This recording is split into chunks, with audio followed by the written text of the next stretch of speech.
upgrade. All right, where's the Sean dude, bro? Where's the Sean? Did you not read his dude, bro? message? Wait, what is his He message? posted it. I don't want to read it out loud. You're not gonna read it out loud. Wait, what did he type? Is it like confidential? Stuck in the toilet, taking a shit for a minute. Here, gonna join as soon as I can. Okay. He didn't say taking a shit though, but he said stuck in the toilet for a minute. Okay. I mean, if he doesn't join in like 5 minutes more tops, we'll just start it, and then he'll just join in between. It's not a big deal. Watch him join the moment, like you're midway through your introduction, and it'll just join. Perfect. That's what I like to hear. Maybe he actually literally meant he was stuck. All right, we're gonna go ahead and start the podcast, and I'm gonna go ahead and get my cam over. Aloha, everybody, from the YouTube channel. Welcome back to another podcast. As you can, I told you! I called it!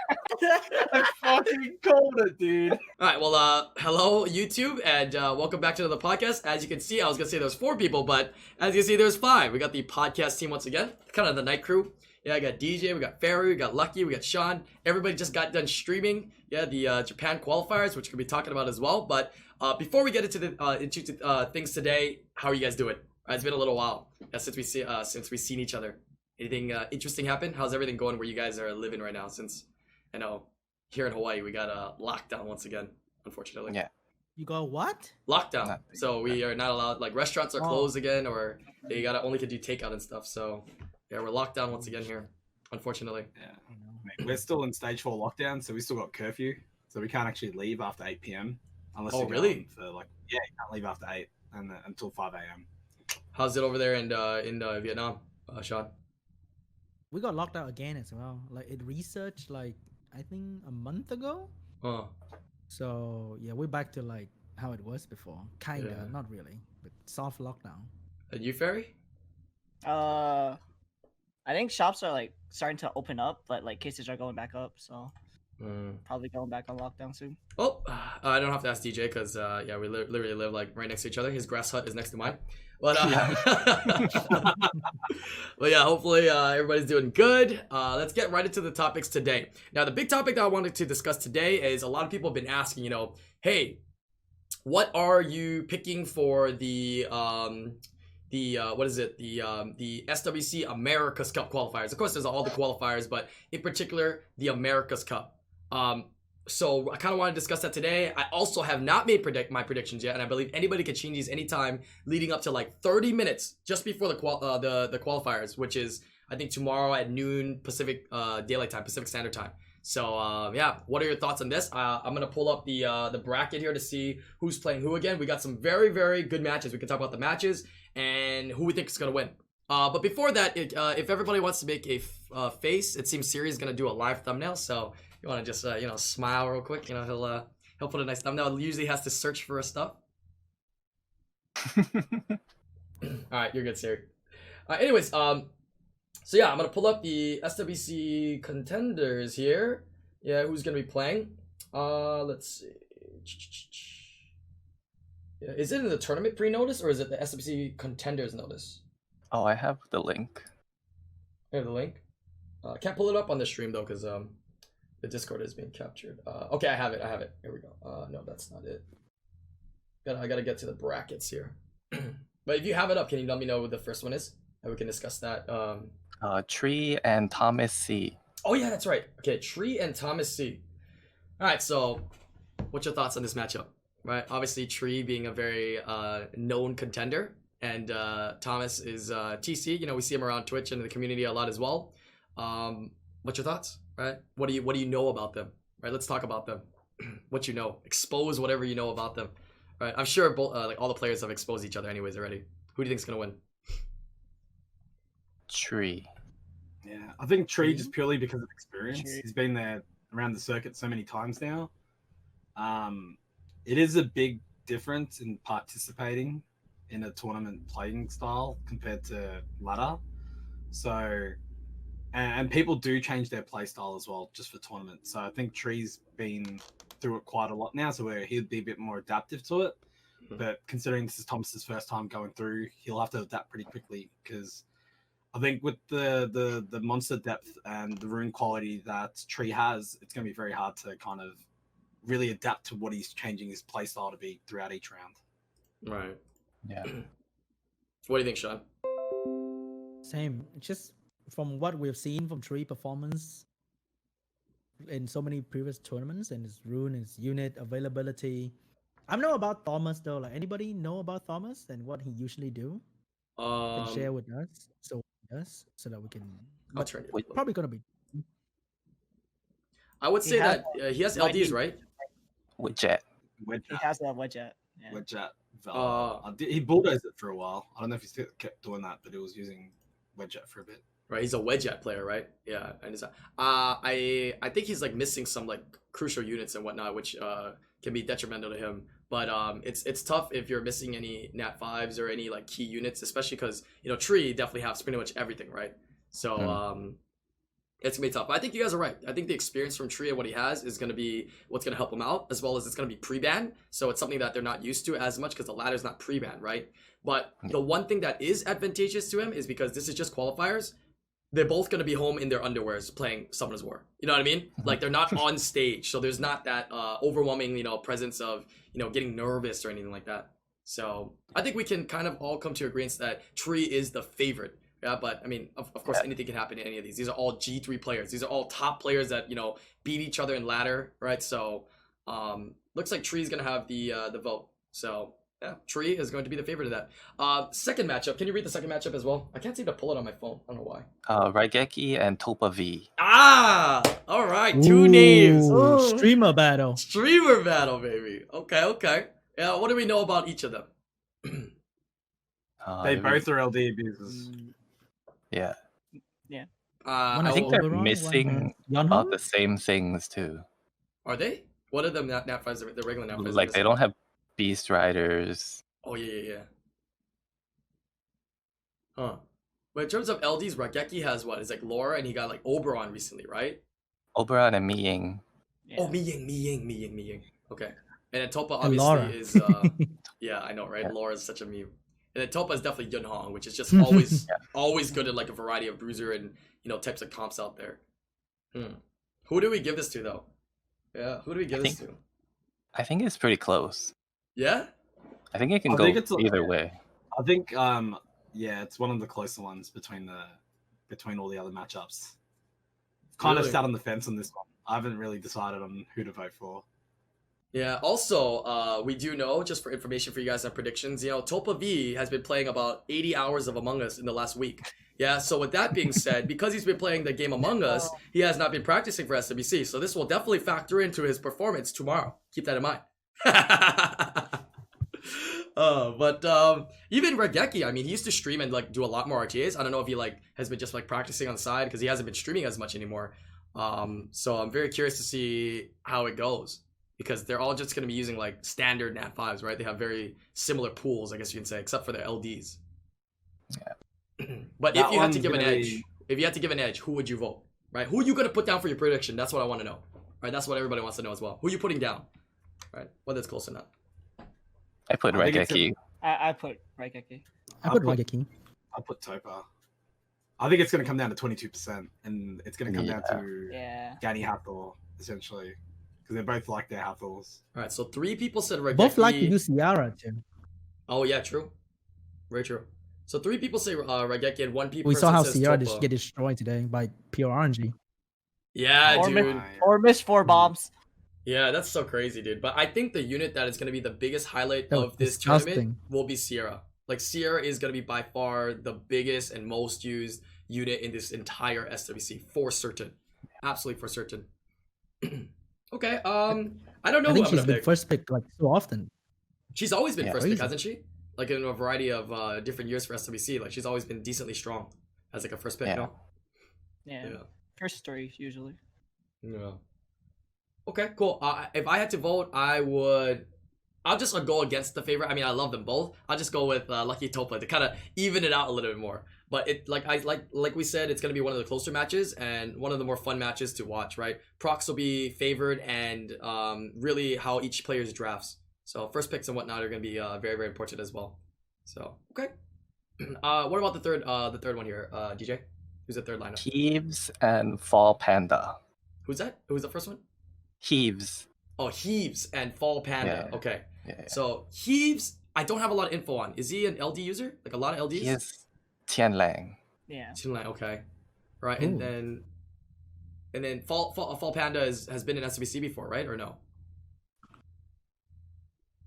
Oh, maybe I have to get Popo Panda. Never mind. No. I don't remember. I know Popo Panda has. Yeah, Popo Right. Panda. Who's on Popo the Panda. next day. Let me check. But I don't remember Fall Panda. Heaves is beast He mode, was? malicious. Okay. Yeah, I think Heaves has a few LDs. I don't think it's just Tian Lang. Yeah, I think he has others, but I can't remember. I can't remember. Fall Panda has the Dark Horse. Holy crap! All right, it goes to Fall Panda then. He has Alexandra. Busted. He is the dark horse. yeah. Oh man, who's your vote for this one? I actually don't have a lot of information, a lot of knowledge on either, so I'm literally doing a coin flip between these two. And if you're telling me Heaves has more LD Nat 5s, I might just lean towards that side actually. I don't know. I think coin flip, but I haven't picked either one of them to make it through because it's double elim. So, Yeah, it's double. yeah, Wait, what? it's double elimination. So winners will go through, losers will go into a losers bracket. Oh, So- okay. I don't think they're gonna make it through personally. Okay, so you think that whoever wins that will probably still lose their round 2 matches, right? Yeah. I guess the only way they'll make it through is they make it through the losers bracket is what you're trying to say potentially then? Pretty Okay. much, yeah. It's a very strong competition. Okay, all right.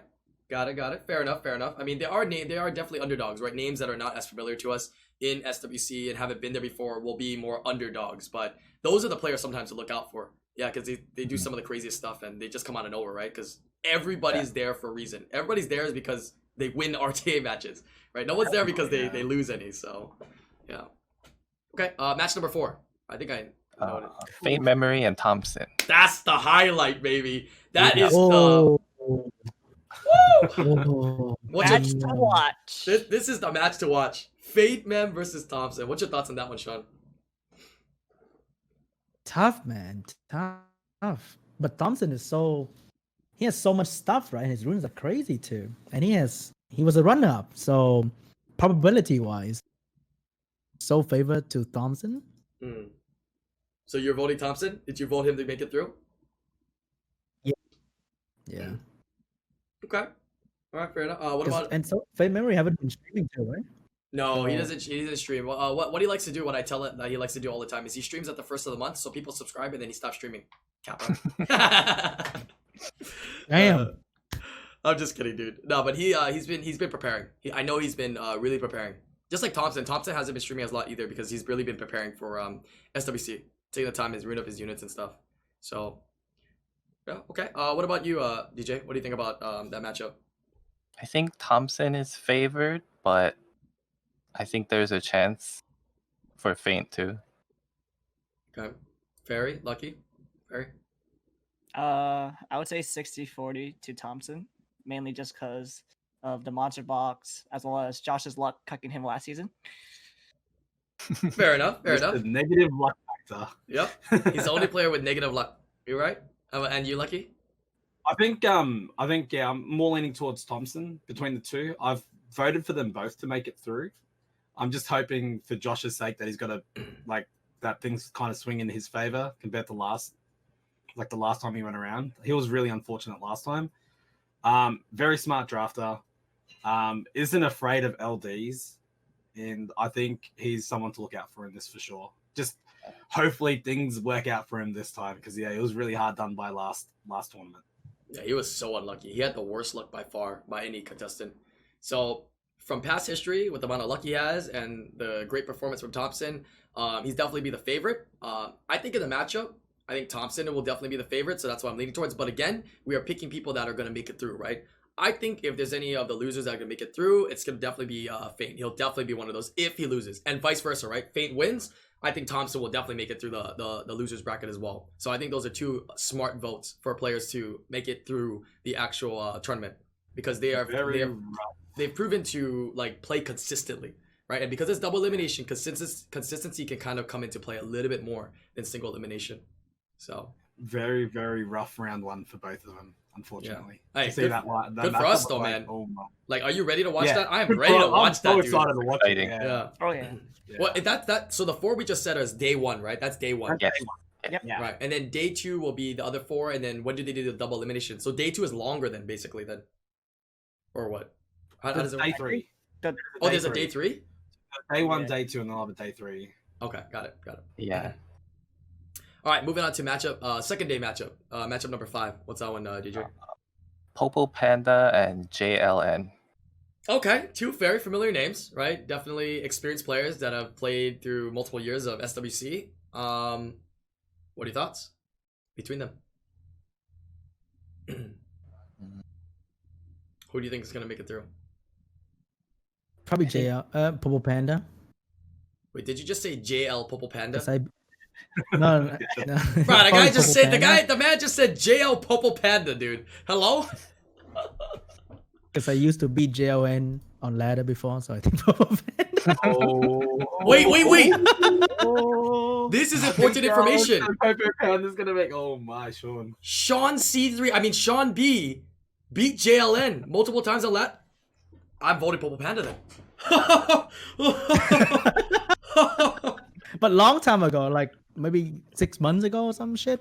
Wait, that's not I that don't long know. ago, dude. That has been stuck on my head.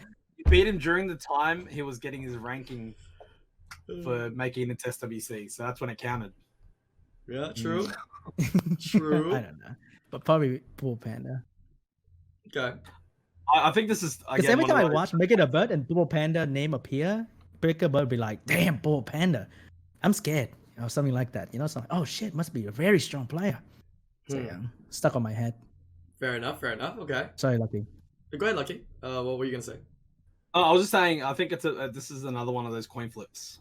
It's hard to decide between the two. I'm unsure. I think one of them potentially will make it through, and I'm leaning more towards JLN at the moment. Just because like right now, they're both relatively bruiser, but I think he's got the ragdoll, right? I think he's got the ragdoll. Yeah, he does. And so I think that's going to favor him a lot. So you think JLN's gonna make it through? Well, I'm choosing between him and someone else that's participating. I'll talk about them a bit later.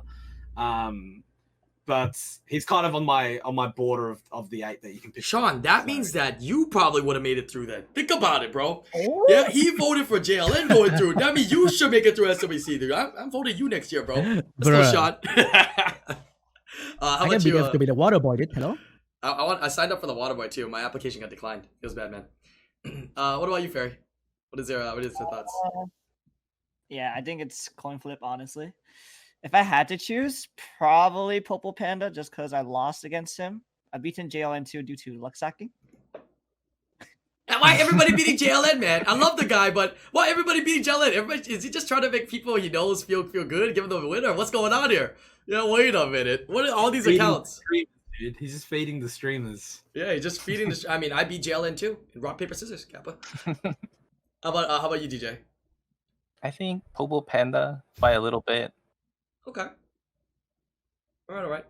Yeah, I think between that matchup, I think Popo Panda will be a little bit stronger as well. But of course, we did mention the LDs, right? But considering LDs, they still will be banned. So it could turn out in against his favor that it's going to be banned 2 out of the 3 matches, right? He'll ban it first, and then he can't ban the same one, so it'll be banned again. So if Popo Panda has issues with Ragdoll, it'll be banned out. But oftentimes with the players that are really good, they'll actually know how to play Ragdolls, because all these players, I mean, let's be real, the ladder is full of Ragdolls, right? So they've played against it, they know how to deal with it. So you might find that the Ragdoll might not be that much of a threat or an advantage for a lot of these players, right? Because they have that option to pre-ban as well. So, okay. Speaking of go ragdoll, ahead. the entire Japan prelim, no ragdoll pre-ban, no ragdoll picked at all. I Confirm? think if I Japan no remember correctly. Ragdoll. Japan no Ragdoll. No. It just might fit into their style of play, you know what I mean? Yeah. We'll get into the Japan qualifiers a little bit after this America's qualifier topic, but I think it might have to do with like the way they play and the style and how they draft and the units they like to use. What's the 6th match, DJ? Ken Baller and J-Mac. Streamer battle. Ooh. Streamer battle. We know these people. Oh, no. This one's juicy. This one's another juicy one. I'll let you start this one, DJ. Who do you think between the two? I think Ken is favored because he's so good against like CC, and that's what J-Mac likes to run. Okay. But Han is pretty busted now, so And he does have Han. Yeah, he does have Han. True. J-Mac does have Han. Yeah, but speaking of LD Nat 5s, Ken's got 3 of the best ones, right? So that's tough as well. Right? It's very tough as well. Patter, Ragdoll, like these are really strong LD Nat 5s that he has that he'll be using. What do you think, Lucky? I think they're both gonna make it through. But I think Ken's gonna take round 1. He's been playing very strong. He's been very solid with his drafting. He does it all on stream as well, so I've been able to watch him quite a lot and seeing how he's been progressing. But he's gotten very, very, very smart with his drafting, and his draft's very clean. It'll be hard to beat because he deals with a lot of CC comps. But I think J-Mac could potentially edge it away from him as well. I want to see what J-Mac brings to the table, because if he goes down that Gemini path with Daphnis, he may be able to get away with it depending on how he incorporates Han into that lineup. So I think that'll be a match to watch out for, because I think J-Mac may be able to counter him. But I think with how strong Molly is now as well, I think Ken has been using that a fair bit as well. So it's going to be very back and forth. I want to see how they both approach it. I think it could be closer than what people actually expect right now. Okay. Fair. How about you, Sean? I think, yeah, it's Bruiser, but I think J-Mac is also a very aggressive player. He likes to go with big damage too.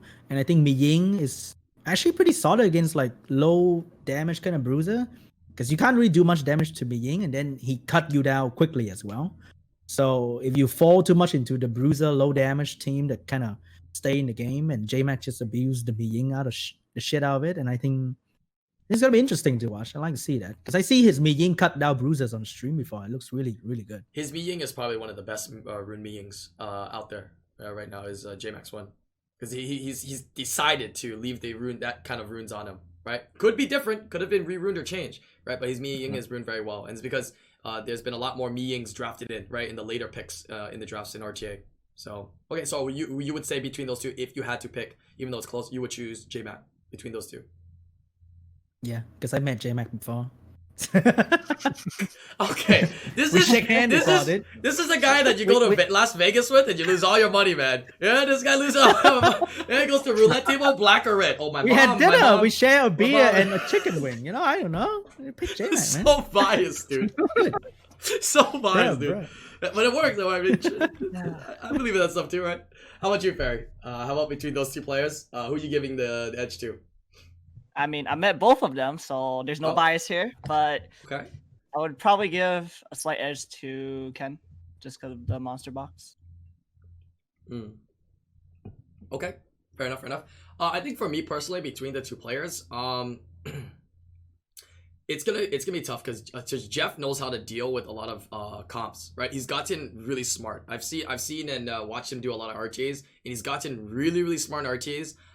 In the last year or so, he's been playing a lot more RTAs, and he knows how to adapt and especially deal with LDs. So depending on how Ken is drafting, which I actually haven't seen Ken play RTA in a while, it really will dictate it. But I think J-Mac will definitely be a little bit more prepared. I know J-Mac's rune depth and runes are probably better than Ken's, right? For sure. I love Ken, right? They're both been a part of the podcast. Yeah, I love them both. I think it's gonna be a really close match between them, but I'm gonna give the edge to J-Mac in this one, because I feel like he's gonna be able to 5-hit the play, right?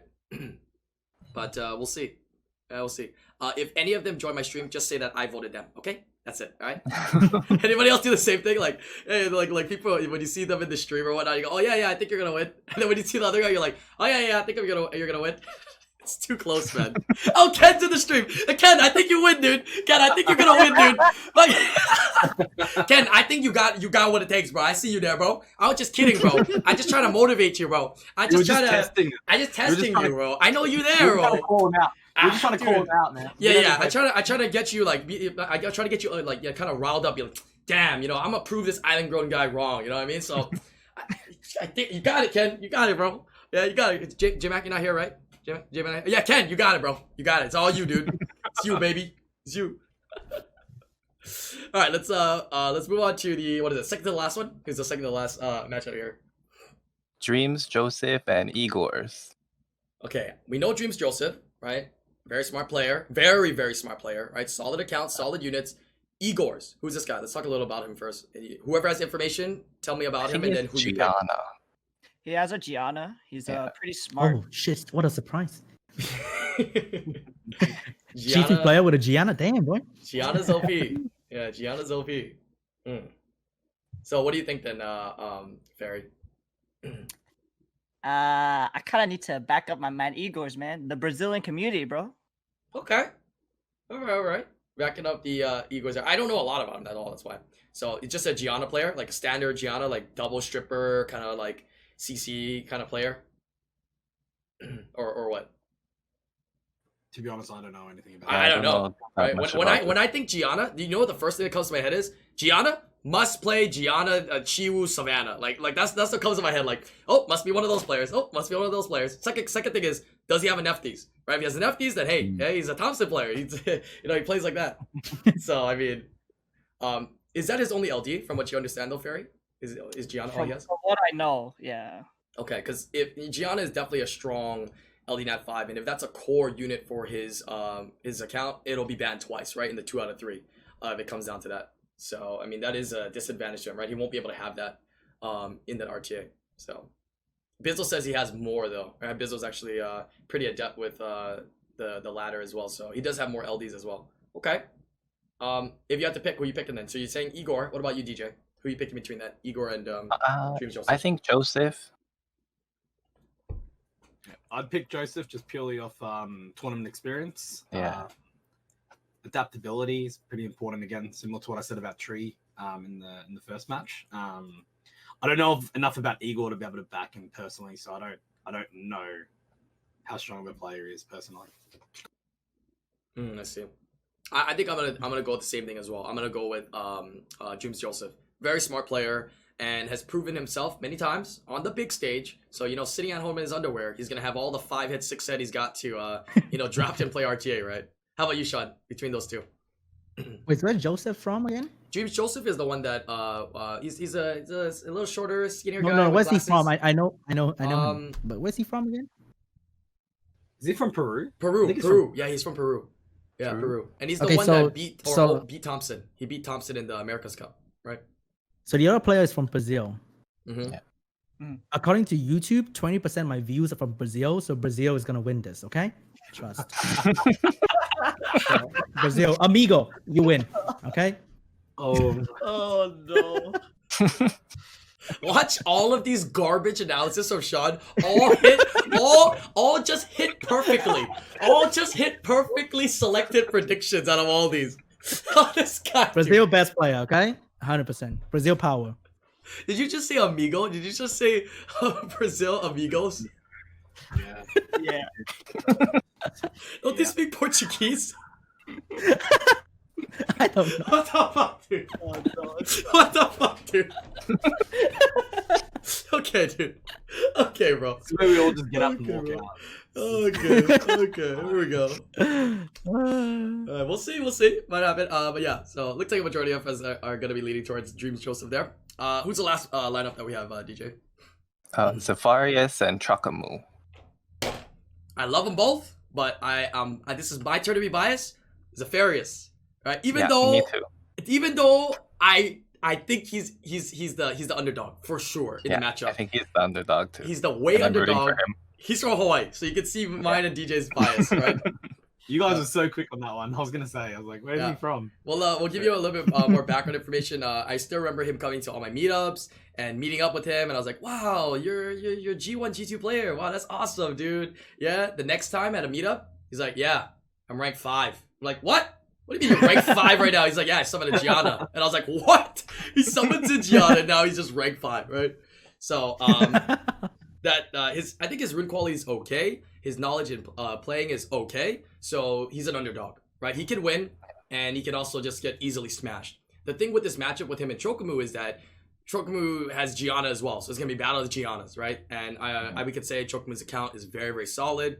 And he's a player that does a lot of RTAs as well. So he definitely is going to be in the advantage for that particular matchup, in my opinion. Sean, what do you think between those two? Not sure. Yeah, no deep analysis. Yeah, never met anyone before. Not from Brazil. I don't know, man. All right, what about you, Lucky? I think Choker's come a long way from last year as well, because he did participate last year, right? So I think I've gone down his path because I think he's learnt a lot just over the time that he's played. He hasn't played that long either. So I think he's the player to watch out for as well. My main concern I have is I wonder whoever adapts better with that Gianna in their draft is going to be the person that wins this fight. So basically whoever gets first pick. Oh, no, not even that. I don't think they're going to be able to use their Gianna. Oh, because the first pick guy will just make sure that the second pick guy will make sure the other guy don't get it. Yeah, and then Gianna's going to be the constant pre-ban. So I don't think either one of them are going to be able to use Gianna. It's going to come down to who can adapt better without their core unit. Okay. So basically, Zephyrius is G1, G2 then, without the Gianna. From what I was stating earlier. Oh no, dude. Oh no. What about you, Ferry? What's your thoughts? I honestly don't know if I'm being honest, but if I had to back anyone, gotta back my boy Chokamu, just because I've gone against him in a practice match before, and just got easily dusted aside. You got slapped, didn't you? You got slapped. Yeah, he's a solid player. I mean, he's been on the podcast as well too. I freaking love it when he's on the podcast, man, because he keeps it real, bro. He'll talk the maddest shit, dude. Like, I still remember the first time I invited him to join the podcast. He's like, "Oh, is it okay if I say like I swear or I say stuff that are you sure you want me on? Because I might say something." I'm like, "Fuck it, dude. That's what the podcast is all about, bro." It was fun. It was fun to have him on to rant and stuff like that. It was really really fun. So I think at the end of the day, the predictions is to predict who of those players are gonna make it through, right? Is that what the prediction event is? And how many is it that we're predicting? Is it 4 that you get to choose, or how many is it again? I gotta look.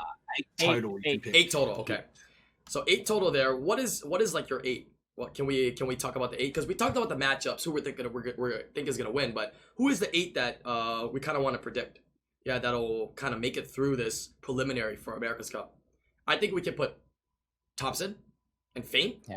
Is that fair? Yeah. I think those two are very very strong players. I mean, it comes down to Feint's luck factor. Yeah, true. I'd put him in this time thinking he's going to have a better run. I fingers crossed for him. I really hope he does have a better chance this year, because he is one of the top players for a reason. He just hopefully just doesn't get fucked by RNG, to be honest. Exactly. That's to summarize it for him. So I got what is it? Feint. But the thing is that when we put Feint and Thompson, that means that we're expecting that other person to be the strongest in the losers bracket, because one of them has to lose, right? So strategy coming into play here. That's a little bit bold, right? Because then if anybody else loses, let's say Topa or Raigeki loses, or JMac or Trokamu or Ken Baller, if any of them lose, Dreams Joseph, and they lose, which they will, somebody will eventually lose, they're going to be fighting against them. It says 2 players from day 1, 2 players from day 2, 4 players from day 3 will advance. That's how it works. Oh, is that how it works? A lot of people advancing, right? So they can both make it in. So, I see. That's a lot of people going through. Yeah, America's Cup gets because they do America's Cup, right? America's Cup, which is like the best of 8. Spot on. Yeah. All right, so Feint Mem, we got Thompson. Who else are you guys gonna put down? I'm putting down Tree, that's for sure. Tree. Tree. Mm-hmm. I'll put Dreams Joseph. Ken. Yeah. Ken Baller. Topa and JMac, I think were my other 2. Topa, JMac, those are safe bets as well. Yeah.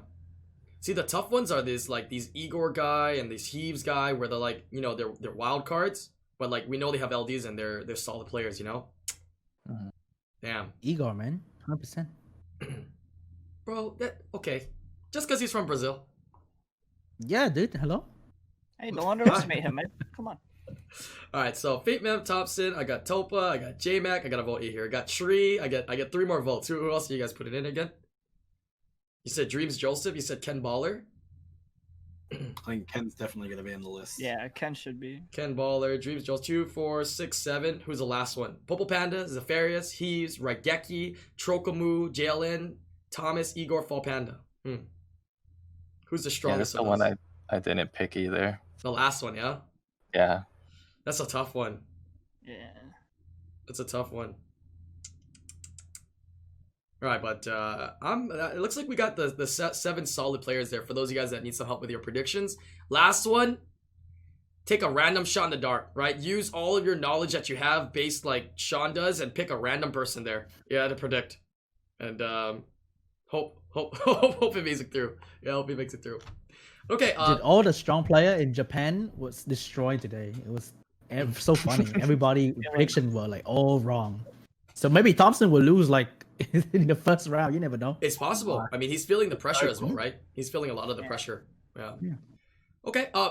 Perfect that you're talking about that. So that's the end of this first topic here about the SWC America's Cup or SWC America's Qualifier. Let's go to the second topic. They just had the Japan day one here. I know you guys were just watching that. You guys were just streaming that as well. Let me know some of your guys' thoughts about the matches. Let's talk about that a little bit. I was watching some of them here and there as well.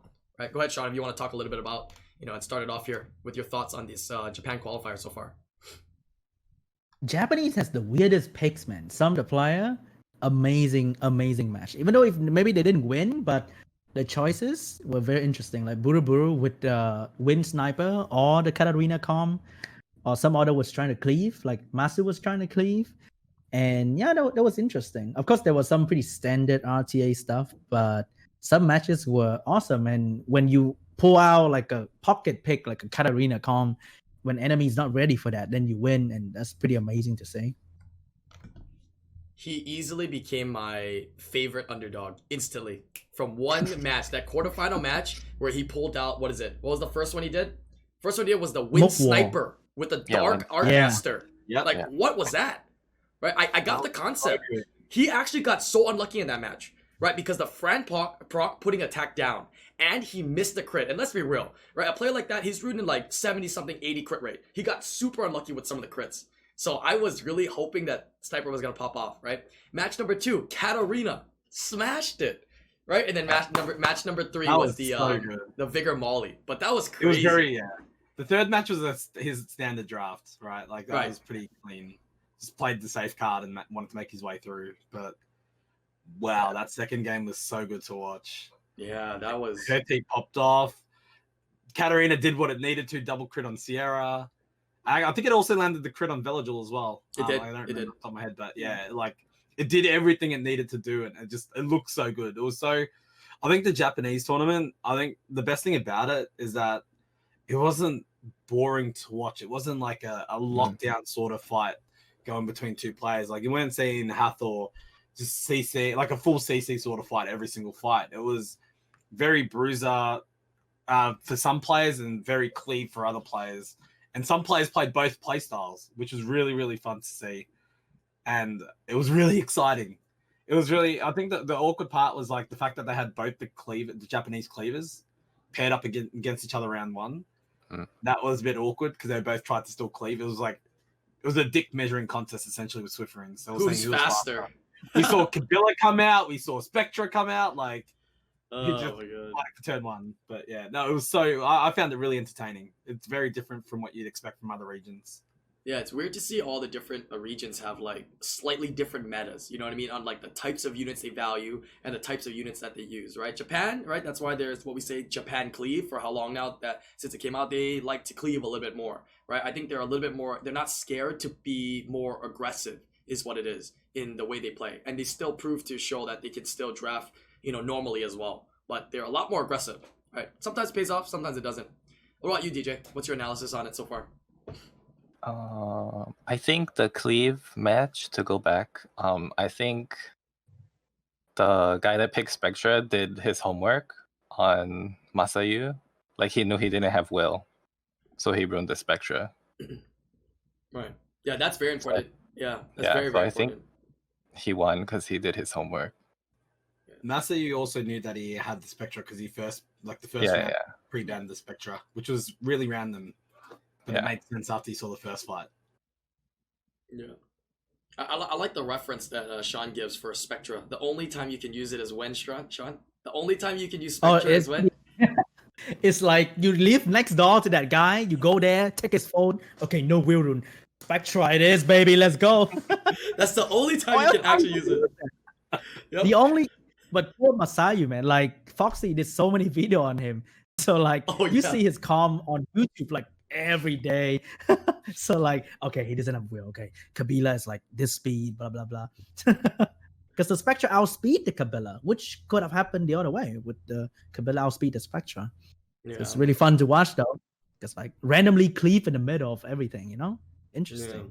Like, you know what would have been really 5-hit if like the opposite happened and research happened reversely? He could have actually ruined those units on Will and allowed Spectre through, because Spectre is literally a garbage unit with when they have Will. It doesn't do anything, right? So if he put Will and he knows he's slower anyways, that would have been the 5-hit right there. Like reverse homework. Imagine, of the reverse. right? Yeah, dude. That would have been so funny. What about you, Ferry? What are your thoughts on the Japan qualifiers so far and what matches you enjoyed? I think it's a great start to kick off SWC, obviously. Mm-hmm. There was one pocket pick where it was the Lagramon Rayok, where that was the that was such a heartbreaker. bullshit match. I hated that match. Wait, I missed that. Wait, tell me about that. I missed that. No way, that was. I the missed match. that. You have- I missed that. You have to go watch it after this. Okay, but Sounds like tell me the about best it. match. Who was it between it? What was the pick? Or what was it good against? Wait, me? Oh, It doesn't matter. the It doesn't matter. cleaver. I think the cleaver that won Masayu went Yeah. on and he lost the first match, and then he go with the Sierra Lagmaron Rogue and something, and he got turn 1, so Lagmaron just go in like blah, blah, blah, blah. And then Rogue cleave the entire cleave 2 unit, and to the third one, which was Artemia, which was supposed to die to Sierra bomb, and his Sierra was missing 4 bomb in the previous match, leading to missing another bomb on that Artemia, and the Artemia just like, what's up? You hear the boss music, baby? And then he just stun, heal, all that shit. Okino's violent proc to stun, and then the Rogue team just die. There was a moment in that fight where Okeanos was CC'd. It procced out of the CC into a third skill, cycled into another turn into a reset, and the match went from 4v4 to 4v2 to the person with 2 units left won the entire thing. That's crazy. It was like so back and forth, and it actually literally came down to 1 Sierra bomb, as Sean mentioned. Oh, Sierra man. landing that bomb would have been game over. Wait, I did get to see the finals though. Was it the guy in the finals that used Artemil, the one that hits really hard? That guy was the one that resisted the Sierra bomb? Yeah. It was one Artemio guy only. And that I guy, mean, yeah, to a that was certain kinda extent bad. though, missing the bomb on Artemil doesn't feel as bad for me in my eyes, because like it's supposed to have high res, right? But what about the other 4 bombs? I heard like that Sierra missed like 4 bombs on like regular units or what? Or was it units that usually have high Yeah. res? Yeah, it was regular units. Yeah, regular So units. in the previous game, he was running Sierra and Tableau and Triton, but the Triton got outsped by the Swift Ganny on the other side. Oh damn. So he was already losing his momentum, and when he got momentum to start bombing, she missed everything. 4 or 5 bomb in a row, and it's like rip Holy crap. pepper hands. I think the one thing that this tournament highlighted, even like we all say that Sierra is going to be a very important part of everyone's draft. She's so hot and cold, and that's what this tournament really displayed. Like, yes, like the bombs weren't landing, but some of these Sierra's auto skills were like doing so much damage as well. Yup. These artifacts are insane. That's what I was gonna Like, say. absolutely insane damage. Yeah, But additional they're hot and damage. cold. Go ahead. What were you saying? No, I'm just saying that they're just hot and cold. Like there was one match where Sierra would land everything. Majority of the matches Sierra landed nothing, and it really, I think, from a spectating perspective, it made it very interesting, made it very entertaining, because although the bombs weren't landing, it kind of brought us into the game more and made us want to pay more attention, because Sierra was still autoing down those units with first skill quite heavily, and it was pretty full on. Pretty exciting. If you guys didn't see the video yet on additional damage, that is by far the most broken substat right now that's out. If you don't know about it, you need to check out that video. That video's on the YouTube channel as well. I did that one with Tyler discussing the additional damage. That is the hot topic of this tournament, is multi-hitting units, whether it's damage dealing units or bruiser units or tank units, will be doing so much more damage because of additional damage. So like as Lucky said there, even missing bombs, I mean, you're still dishing out damage. If you land the bombs, that's just a bonus, baby. Yeah, bonus CC, bonus everything. It's so good. Like Sierra's kit is so ridiculous for tournament play here. So I expect a lot of Sierras for sure. Expect a lot of Sierras. Yep. Was it pre-banned at any time? Like it feels like it's a really good unit, but like players are not gonna pre-ban it. You know, it's in that weird like kind Sometimes. of vibe. There were. I think it was. There was right? some It was. I felt like it was like One, once or twice. I think. Twice. Yeah. But because everybody has some LD, so LD get banned. Like Gianna get banned, Oberon. Right. Like the LD get banned pretty often. But some weird stuff got banned, man. Did I see a Gato ban or like a no, not Gato, but a Gato, right? Yeah, There the was a Cleaver Gato. match. That was the Garo ban. Yeah, Gato ban. There was a Spectra ban. There was what else weird stuff did I see? There was some weird bans, man. Like very unorthodox. Like you never see these things pre-banned. So like players really doing their homework on their opponents is pretty nutty actually. Yeah. Any other thoughts on the qualifiers? You guys enjoyed? I guess it's really fun. I guess we have a lot of high hopes. I mean, I don't know if America's Cup and EU's Cup is going to be entertaining, but this definitely set the bar, right? This definitely set the bar. Yeah. Bastet was hot. Like a lot of Bastet was picked up, which is cool to see. Not Fran, but Bastet, you know. So like game go faster. She's OP, dude. Bastet's so good. She's really, really, really good unit. I mean, And the stuff that you see last time that dominate was Antares, not a single time. The stuff that kill you guys on the daily, Miho, not a single time, because I think it's CR's too popular or like free to play to them, so no Miho allow. Yeah, we're not going to see as much Mihos in the tournament. I do think we will see some Antareses because of artifacts improving them and certain drafts. It depends on how players play. And I think in Japan's server, they don't pick it as much. But I think in the other servers, it's definitely going to be more of that pocket pick, slot 4, slot 5, for sure. So I think we will be seeing it.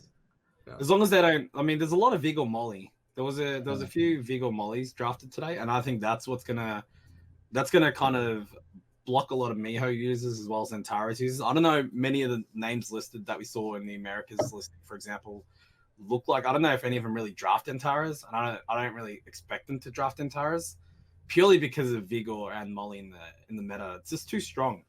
Like, I don't really see him shining that much, but who knows? Maybe someone will pull it out. Dude, Molly's so good, dude. Like, Molly is so good, dude. It's crazy how strong she is, man. Yeah, and it's, you know, I'd like to say it's her kit, but you know what it's more of? It's her procs, dude. When she procs one time, it's ridiculous. You're just max HP. A unit that, you know what RG is, especially when you're bruising stuff, right? You're getting units kind of low or kind of ready to die, and then you're like, wait a minute, but Molly's gonna move. Then she procs, and you're like, okay, you're back to square one. Everything that you just expended from your kit is just gone. Right, with just one proc. Molly didn't even do anything. It just heals. Your entire team moves, gets the unit down to like this much, and it's like, boop, boop, back to full. Yeah. What did you even do to me last turn? Yeah, exactly. You want to set up defense break? I mean, she got cleanse, right? You want to, and even sometimes when you set things up and you're ready to nuke, the glancing comes in, right? It's not as often, but it comes into play, and you're kind of cucked by it. So, yeah, pretty crazy. We'll definitely be seeing a lot of Molly Vigors for sure. Okay. Moving on to topic number 3. All right, it's gonna be a little bit of a juicy topic as well. A topic that everybody's been talking about. Siege finals controversies and just Siege controversies in general. Right? Let's talk about it. Everybody's talking about it. That's why Malicious, in particular Malicious in the global server versus SSA. Right? Loomis, from my understanding, was banned. He's the leader of Malicious. And he has a very strong account, particularly runed and runed well and ready for Siege. And he was not able to participate because his account had a 7-day ban. Now, the 7-day ban, from our understanding, from what it said, was that is be due to his name, which there was nothing wrong with his name. And I believe it was later changed to due to his profile picture. I'll let you guys take it from here and give a little bit more information, though. What's your thoughts on it? And let's talk about it, because everybody's talking about it and everybody's saying, you know, talking about Loomis, free Loomis. Loomis, just to give you a slight more background though, is from Hawaii, comes to our meetups, and so we do know him, and I have met him IRL as well. So, yeah. Let me know your thoughts. What does his profile picture look like? Someone just Naked said body? there's a media. There's a notice in the media section in the game. Someone just wrote it in chat. Oh, really? Supposedly posted something in game about it. Wow, if they actually did that, that's wow. Props to them. Do we want to bring that up on the podcast? Yeah, let's bring it up. Let's talk about it here. Let me see. Is it under dev notes or what is it under? Notice? Under media, supposedly. Media notice, probably, right? Yeah. Wait, I don't see it. What's it under? Yeah, I see it. I see it. Or is it community? Is it community? No, under No, notice, the first thing. It's the first one. Collaboration special. What? No, maybe it's posted on the global side only then. Oh, maybe. What? This thing. I'm a US citizen. Server user restriction related notice. All right, tell me about it then. I'm a US citizen, man. What the? What does it say? Give me some information then. I can read it out if you guys want. Yeah, go ahead. It says, we would like to inform you regarding an issue from the user from Malicious Guild and Global Server getting restricted. This user is restricted from the game for the 3rd time. 7-day restriction for using an inappropriate profile picture. Also, this user has been already restricted 2 times for using the same profile picture. The inappropriate profile picture gets reset when the user logs into the game for the first time after a restriction. The 3rd restriction has been made by the report of another user on August 26th at 7 p.m. The restriction was made as the user used the same inappropriate profile picture that led to the 1st and 2nd restrictions. The reason for the game restriction breaching of name policy not only includes the summoner's name, in-game nickname, but also general information that is open to other users, such as profile picture. However, we acknowledge that this restriction title may bring some misunderstanding to some users. We will inform users about reasons for restriction in more details in the future by separating the summoner's name and profile picture. We sincerely apologize for the confusions that this issue has created to our summoners. Summoners will do its best to provide a fair gameplay environment with the fair operation policy. And then it closes with thank you. Okay, well, something else that's important is that, I mean, I've talked to Loomis before too, and I think he's in the chat as well. He said he's actually never been banned before. So if that's actually true, Loomis, give us a little bit more background, man. Have you truly never been warned and never been banned for that offense of having that profile picture? Because if you have not ever been, and you truly have never been, and then I actually am curious to see why that is the case from Com2S's end, right? Because from our understanding, I think people reported, and it was a kind of like a auto ban or a ban from their end for, you know, the inappropriate picture. Obviously, right? I mean, I don't know if you agree with it, but I have to say that, I mean, it's a picture that is controversial, right? Obviously a picture that, you know, probably shouldn't be allowed in there. And what's brought to light is that because Malicious versus SSA happens, in that guild battle, the profile picture of the guild leader shows up, right? And it's not a good image to have for all players in the game to see, right? Global server, everybody global can see that particular picture. Now, is it extreme nudity? Can you see any nipples or, you know, private parts? No, right? But you're saying that you've never been banned for that reason before too. So in that case, I think that obviously I think the profile picture is wrong, right? I mean, you should change the profile picture, which I mean I don't think you would have a problem with. But yeah, you should not have been banned for a 3-day ban then, in that sense, if it's the first time. Yeah, if it's the first time. What's your guys' thoughts so far on this whole situation, from what you heard and stuff? I'm sure you guys have heard it in your streams and whatnot as well. I think the timing is what really sucks about this. Yup, I agree. Stupid. Like, you can't just wait 1 day and then ban him for 7 days. I agree. Same. Yeah, it just comes down to timing. I think it was pretty poorly handled. Based on what they just said, if the report was done on the 26th, why wasn't he banned by the 27th? Exactly. So they had a little bit more time, right? Yeah, I don't know exactly how the ban department works for Com2Us, but I do know that a lot of like the big stuff when it comes to bans does actually get relayed over to the Korea server office, right? More so than like the US office or the EU office, right? The Korea server office is still the main office with the most power to do anything, right? So they need approval to do stuff. But I think it was yeah, it was unfortunate on the timing, right? For these players, like Loomis, I know him IRL, super good guy, super nice guy, man. And from what I've heard and seen in the community of who he is in the community as well, I mean, he's not a bad person, right? He's not someone that's toxic or whatnot as well. So to see somebody who's, you know, really led a guild the way it is, prepared the guild, he himself prepared himself for this monumentous season 1, you know, siege and get everything all set up and then have it just, you know, you banned at that moment. Sucks. It really does suck. But again, I will reiterate that because none of the other days the profile pictures of any of the guilds showed, and the last day was the day that the profile picture showed widespread to everybody who's looking at the Siege tournament. I think that's a part of the reason why it was done now, and it just kind of sucks, right? I mean, yeah. Like I feel for him. Go ahead. I think from a global server perspective, this was one of the most exciting things to see. Everyone's been talking about who is stronger, Mali, SSA. Yeah. It's been going back and forth for such a long time, and it just adds a sour taste to everyone's mouth in regards to this tournament. I think, for example, I was really excited to see who would duke it out and who would take this away.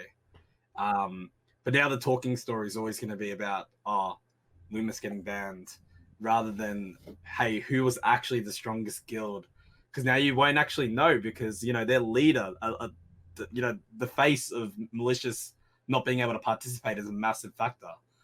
And I just don't agree with the timing. I think it could have been handled differently. I think they could have immediately censored the profile picture, I feel, at least to get started, if that was the issue.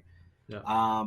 But yeah, I as I said, I don't know the specifics in the background. I just think the timing is very awful. Yeah, like I'm playing a little devil's advocate here, but one side of me says, hey, end of the day, you get caught for something that's not allowed. I mean, they're gonna make an example of it, right? So everybody else out there now, I mean, as a thing, will know, hey, if I got a questionable, profile picture, if I do something questionable, right, I'm probably not gonna get banned, but it could happen, right? It could always happen, right? And then secondly, it's kind of like, comp to us. Can't you just strip away that profile picture for today, right? Make it a blank, make it blank, and then, let them do their battles. And thirdly, if what Loomis is saying is true, that's kind of fucked up, to be honest. If he has never been warned and never actually been banned or told to change the profile picture, right? Yeah. This happening now and that ban and them saying that is messed up. So I would like to get to the bottom of it, and I hope Contuous, hears this and sees it and can really tell us what actually happened, what messed up, right? And if there is something that did happen wrong, to apologize for it. I mean, that's the least that they can do. Yeah, is to apologize for the situation, because it's pretty widespread. I don't think Korea server, or Korea office understands the magnitude as much, right? How widespread it is for the communities to see these two guilds duke it out, right? And and how strong these two communities are, and what these members of both SSA and Malicious are for this Summoners community that we have here. So it's kind of a big thing, in my opinion. Yeah. I mean, I think this, if this is setting a precedent, there's a lot of other guilds out there that have got to be careful. His profile picture is not the worst that you'll see out there on the global server, for example. There are a few other guilds that rock very explicit pictures, which if he's getting singled out in this, I hope other guilds, like if other people also get picked up, then there's a bit of justification behind it. But if he's the only one that got caught by this, then it's kind of like, well, like, do something about the other guys too. Or at least it highlights the other guys that, hey, I might need to be careful about my profile picture moving forward. Yeah, and another thing that people are saying, Loomis is here too. If ever I got banned or warned, I wouldn't have put anything close to the Transo skins they have out. Wait, what does that mean? If I got banned or warned, I wouldn't have put anything close to the Transo skins they have out? Like, it's a girl on the beach. The beach skins are basically same girl. All right, so Loomis is saying that if he would have been warned, he would have probably changed it. He would have changed it, right? Yeah. That's fair. That's why I want to know. See, we're getting the hardcore information and providing it to you guys, and hopefully, I know Contos watches these streams. They dive more into what actually happened, right? Is it a system error? Is it something from the Korea office error, right? We really want to know. I really want to know what happens here, and hopefully, they learn from this, man. It's just terrible timing, absolutely terrible timing. Yeah. So, any other thoughts on this situation? I think, Sean, you had a couple things that you were saying about potential siege controversies as well, of what potential players do. Is that? Oh wait, is that really I saw on Reddit people were like saying the guild who lose can actually, the guild who are winning can actually even get new player from all the guilds to make their guild stronger for the next battle when the tournament happen. Which is also sounds unfair to other guilds as well, who have to fight with the same roster, while the other kind of just collect the strong ones for that one particular battle. So, which is also a thing that's happening, right, Lucky? It happened in Europe server, yeah. So in the Europe finals, both guilds got players from other guilds, and they were able to participate in the tournament. They would have sacrificed their own rewards for the other guilds, well, for the guilds they joined. So the individual doesn't get the rewards, but they can still participate. I don't know if any other guilds did it, so I don't want to just single out Europe. But I've only heard about the Europe example. But people are able to join into a guild in the final and participate. But they sacrifice their own individual rewards, but the guild as a whole would still get the legend reward if they finish legend. So players that were there for the required amount of time, right? Yeah, exactly. So they were still able to participate, but they won't be getting the rewards for it. Right. So what do you guys think of that? Do you reckon that should be restricted? Hell yeah.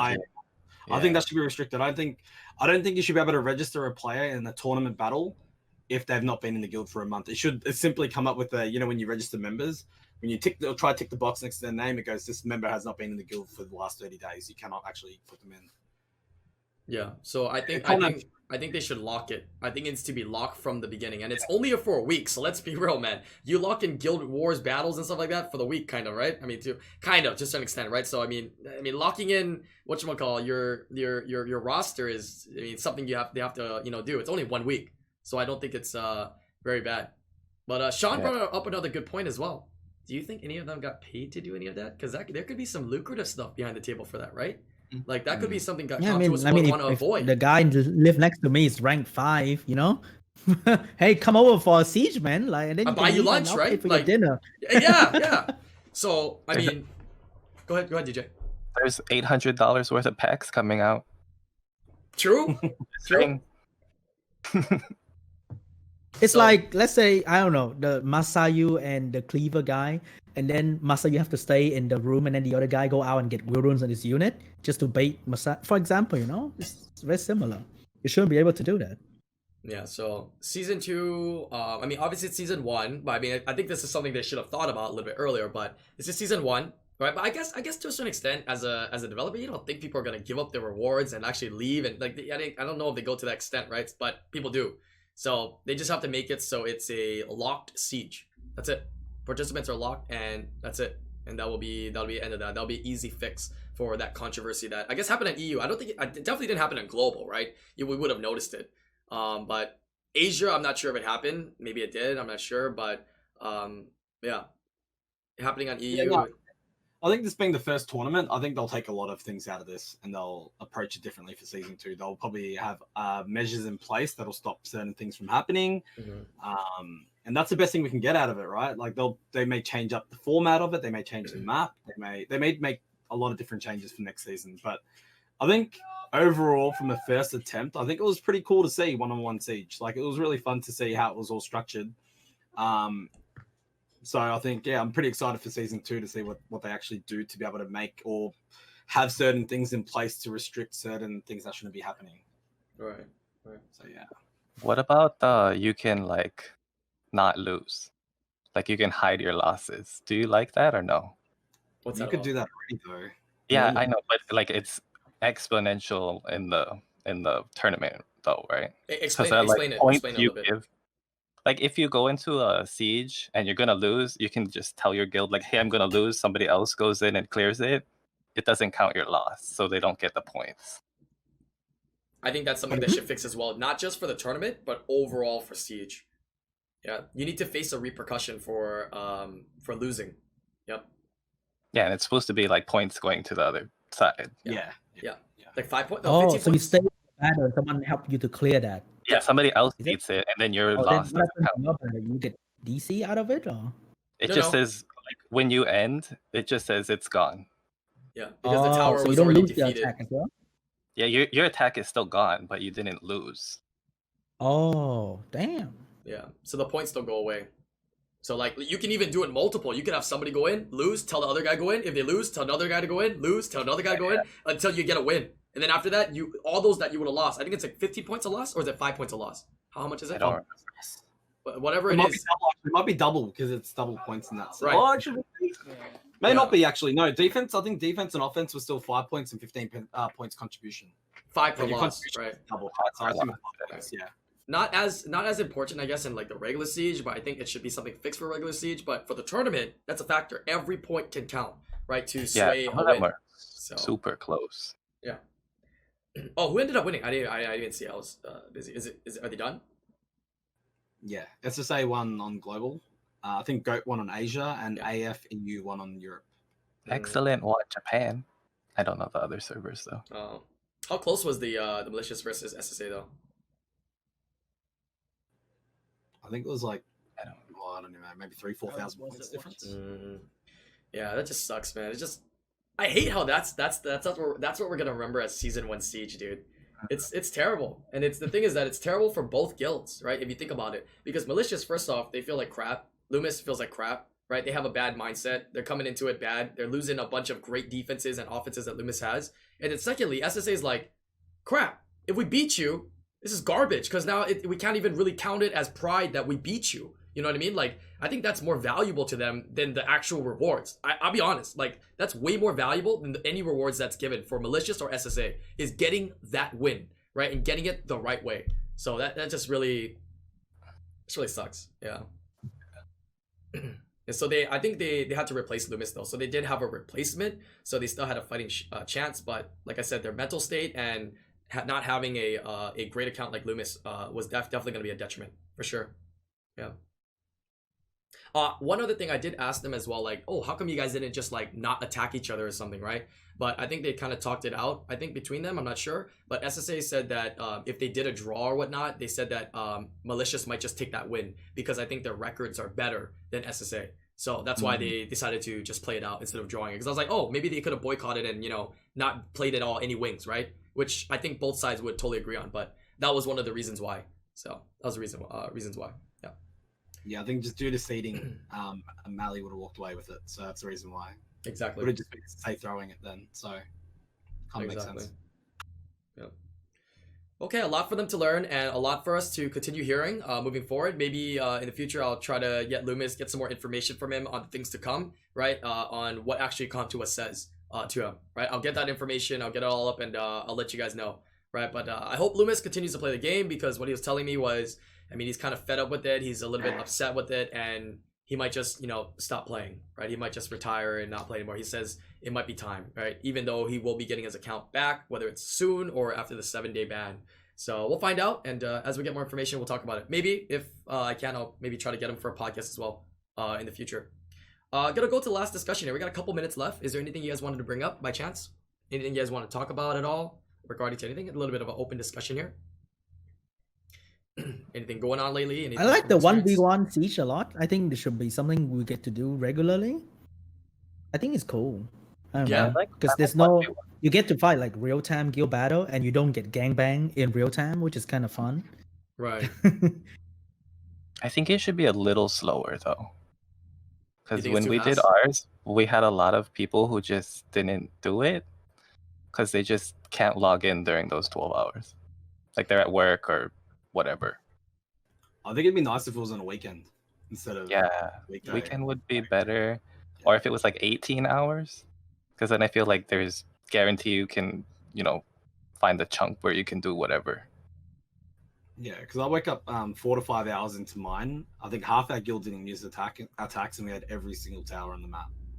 And it's pretty advantageous at the beginning, right? The start is very important, right? The start is very, very important. Very big once you get into the bonus. It's super fast. I see. So they may have to start it at a more reasonable time, right? A much more reasonable time or something like that. So I don't know. I think better. I don't know how they would do it though. Whenever you start it, like you're gonna have some people that like it and some people that it doesn't work for. Yeah. So how do you fix that? Is there any way to really fix that? I think the only way would be to like make it longer than 12 hours, because then you just incorporate more people's time frame rather than shift the time frame from one person to another. Yeah. Maybe what would be cool is I don't know, it's just a random thought, right? Random idea, but maybe the siege would be still 12 hours, but it would be for a 24-hour window, and if both guilds agree to start, it will start anytime before the 12 hours. Like, you know what I'm saying? Like, so if they wanted to start after the 4th hour of the day, if they had both agreed, it would start on that 4th hour. If not, it would auto start at the 12th hour of the day or whatnot. I don't know. Maybe something like that. Something along those lines, so that there can be a little bit more planning. They can talk to their guilds and be like, okay, we're okay to start around this time, and then they kind of like submit it. And if the other guild is also there, then they also submit it. If not, it will just begin at a set time, right? Which is what it already is technically, right? But it would give them the chance to get a more reasonable time going. I don't know. I'm not sure. Yo, what's up, Vindy? That's a name I haven't seen in a while. I mean, this discussion's kind of all part and parcel with certain timelines with everything, right, in the game. Arena rush, duel rush, you know, siege timings. Yeah. Are we ever going to really see a change in that? Probably not. Let's be real. I think the only thing, as I was saying, maybe like I'd like to see the tournaments be moved to potentially a weekend or like 2 weekends. Might make it a bit easier for the players that way, because there is a lot in the background that needs to happen for those. Whereas when you have everyone else doing their fun little 1v1 outside of the tournament, it's not as bad. I don't think that was more of an exhibition for people to experience it. But it kind of opened up everyone's eyes that you just can't be slack with that siege, because it's going to be over without you even having a chance if you're not on early. So yeah, I think a Saturday Sunday will be better. I think what right now it's the Friday, right? So do it like a Saturday is going to be better for it. Right? For the finals at least, or what days? Because they did the whole thing throughout this week, right? So that would be hard unless they're planning to do it for several months. They can't have all of the sieges 1v1s on a weekend. It will only be the finals that will be able to benefit from that suggestion of having it on a weekend. So yeah, still would have that problem, right? Can't appease to everybody, unfortunately. Yeah, unfortunately, and that's the hard part about it. You can't really do much about that. It is what it is. Right. Okay. Cool. All right. Some great discussions and some great topics today, you guys. Thank you guys for tuning into the podcast. Please remember to hit that subscribe button. We have podcasts every single week, and we have these bonus podcasts every other week. Right? Sometimes there's some bonus podcasts, additionally every week. But it really depends. Hit that like, leave those comments down below, right? Let me know your thoughts on everything. The controversies, your SWC predictions, your thoughts for SWC. Leave everything down there. Everything that you take the time to write down there or even read and comment on down there is all seen by me, as well as, I believe, all seen by Compto as well. They read all of that, right? So leave those comments down below. We're also going to put the links to all of their Twitch channels, right? In terms of, I'll be honest, in terms of people I invite to the podcast, these are probably the people that stream the most out of people I invite to the podcast. So make sure you guys check them out. Everybody has streamed quite a bit. Everybody lives everywhere. So all different time zones. Always somebody live for you guys to join in, ask questions, and hang out. But until the next time, I'll see you guys in the next live stream of the podcast. Peace out, YouTube.